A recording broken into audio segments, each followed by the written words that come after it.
Joints pain यानी कि जोड़ों में दर्द। जोड़ों में जो दर्द होता है यह किसकी वजह से हुआ है, इसकी जानकारी होना आपके लिए अति आवश्यक है। क्योंकि जो संधिवात होता है, जिसको कि ओस्टियोआर्थराइटिस कहा जाता है, यह ज्यादातर ओल्ड एज में देखने को मिलता है। यानी कि जब एज 50-60 की होती है उस समय पे यह पेन ज्यादा देखने को मिलता है। सेकेंड होता है आम वात, जिसे कि रूमेटॉइड आर्थराइटिस कहा जाता है। इसको एक तरह का ऑटो इम्यून डिसीज माना जाता है, जिसमें खुद की बॉडी जो होती है अपनी ही सेल्स को यानी कि कोशिकाओं को नष्ट करना स्टार्ट कर देती है। और आयुर्वेद में आम वात के लिए बताया गया है कि इसमें वृश्चिक दंशवत पीड़ा होती है, यानी कि बिच्छू के काटने के समान इसमें दर्द होता है। थर्ड होता है वात रक्त यानी कि गाउट। इसमें यूरिक एसिड का अमाउंट जो होता है बढ़ जाता है, जिसकी वजह से जो होता है गाउट देखने को मिलता है। वात रक्त के लिए आयुर्वेद में बताया है कि इसमें मूषक दंशवत पीड़ा होती है, यानी कि चूहे के काटने के समान इसमें दर्द होता है। एक होता है सोरियाटिक आर्थराइटिस, यानी कि जो सोरियासिस होता है, धीरे धीरे वह जब बढ़ जाता है तो जॉइंट्स में भी पेन होना स्टार्ट हो जाता है। इस तरीके से यह चारों जो है इनमें जॉइंट्स में पेन होता है। तो इन चारों में डिफरेंस पता होना आपके लिए बहुत ही आवश्यक होता है। तो आज का जो लेक्चर रहेगा संधिवात यानी कि ओस्टियोआर्थराइटिस के ऊपर रहेगा। वीडियो को अंत तक अवश्य देखें, जिससे कि आपको सही जानकारी मिल सके।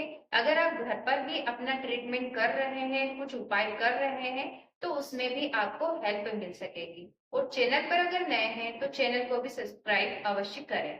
संधिवात के नाम से ही समझ में आता है, संधि यानी कि जो जॉइंट्स होते हैं, वात यानी कि वहां पे वात आ जाती है। और स्पेशली जो वेट बियरिंग जॉइंट्स होते हैं, यानी कि जो हमारा भार उठाने वाले जॉइंट्स होते हैं, जैसे कि हमारे घुटने होते हैं, हमारी कमर वाली जगह, इस जगह के जो जॉइंट्स होते हैं स्पेशली इसमें पेन होता है। ओस्टियोआर्थराइटिस के केस में क्या होता है कि जो दोनों बोन्स होती है उनके बीच में जो कार्टिलेज लगा होता है, तो वह कार्टिलेज जो होता है धीरे धीरे जो होता है लॉस होना स्टार्ट हो जाता है, यानी कि ब्रेक डाउन हो जाता है, वह टूटना स्टार्ट हो जाता है, जिसकी वजह से दोनों बोन्स जो होती है वो आपस में रगड़ना स्टार्ट हो जाती है। दोनों बोन्स के बीच में साइनोवियल फ्लूइड होता है, जो कि एक तरह से लुब्रिकेंट का काम करता है।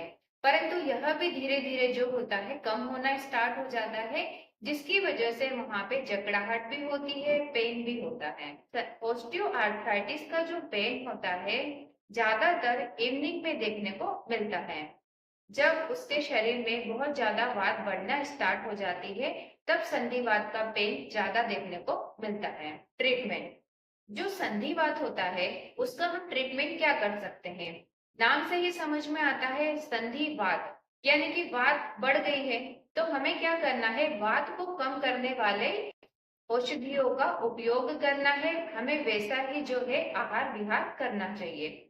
जैसे जो संधिवात वाले पेशेंट होते हैं, तो उनको ज्यादा उपवास करने की वजह से भी वात हमारे शरीर में बढ़ जाती है और वह पेन को और ज्यादा बढ़ाती है। ज्यादा समय तक खाली पेट भी नहीं रहना है। वात का जो शमन होता है यानी कि वात जो कम होती है, वह मेन रूप से स्निग्धता को बढ़ाने पर कम होती है। हमें तेल और घी का उपयोग ज्यादा करना चाहिए। तेल और घी का उपयोग आप ऊपर से डाल के कर सकते हैं, यानी कि जब भी आप खाना खाएं तो सब्जियों में घी डाल के आप यूज करें। साथ ही साथ आपको क्या करना है, जिस जॉइंट्स में आपको पेन हो रहा है वहां पे आपको लोकली मतलब उस जगह पे आपको तेल की मालिश करना है। वैसे तो तिल का तेल सबसे अच्छा बताया गया है, परंतु अगर वह नहीं मिलता है तो आप दूसरे तेल का भी उपयोग कर सकते हो। आयुर्वेद शास्त्र में बहुत से तेल बताए गए हैं, जैसे महानारायण तेल होता है, नारायण तेल होता है, विषगर्भ तेल होता है, बला तेल होता है, निर्गुंडी का तेल होता है। इनमें से जो भी तेल अगर आपके पास अवेलेबल हो तो उस तेल का भी आप उपयोग कर सकते हो। आपको उस जगह पे तेल से मालिश करना है। उसके बाद एक गरम कपड़े से उसके ऊपर सिकाई करना है। फर्स्ट आपको ये करना है।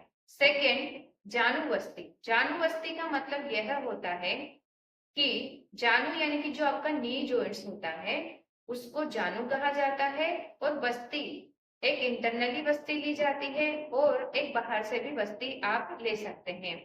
अगर आपको घुटने में पेन हो रहा है तो वहां पे दी जाती है तो उसको जानू बस्ती बोला जाता है। कमर में अगर आपको पेन हो रहा है तो उस जगह पर उसको कटी बस्ती बोला जाता है। इसी तरीके से जहां भी आपको पेन होता है उस जगह पे आप इस बस्ती को अप्लाई कर सकते हैं। तो अब इस बस्ती को आपको किस तरीके से प्रिपेयर करना है, यानी कि किस तरीके से आपको इसको बनाना है, तो इसके लिए कुछ सामग्रियों की आवश्यकता होगी। फर्स्ट आपको तेल की आवश्यकता होगी। तो अगर आपके पास में तिल का तेल अवेलेबल हो तो आप अकेले उससे भी इसे कर सकते हो, नहीं तो आपके पास अगर नारायण तेल, महानारायण तेल, बला तेल इत्यादि में से जो भी तेल अवेलेबल हो, आधा उस तेल को मिक्स कर ले और आधा जो है तिल के तेल को आप ले सकते हैं। सेकेंड आपको क्या लगेगा, आपको उड़द के आटे की आवश्यकता होगी, आपको कॉटन की आवश्यकता होगी। बस इन तीन चीजों की आपको आवश्यकता होगी, और आपको इसको अप्लाई करने के लिए एक असिस्टेंट या अपनी फैमिली मेंबर की आपको आवश्यकता होगी। तो अब आप इसको कैसे अप्लाई कर सकते हैं?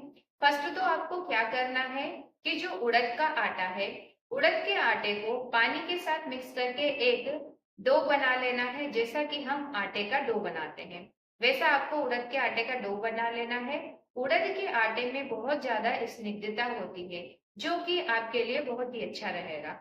सेकंड आपको क्या करना है, जो तिल का तेल आपने लिया है या बाकी तेल को मिक्स किया है तो उस तेल को आपको गर्म करना है हल्का, जितना कि आप बर्दाश्त कर सके।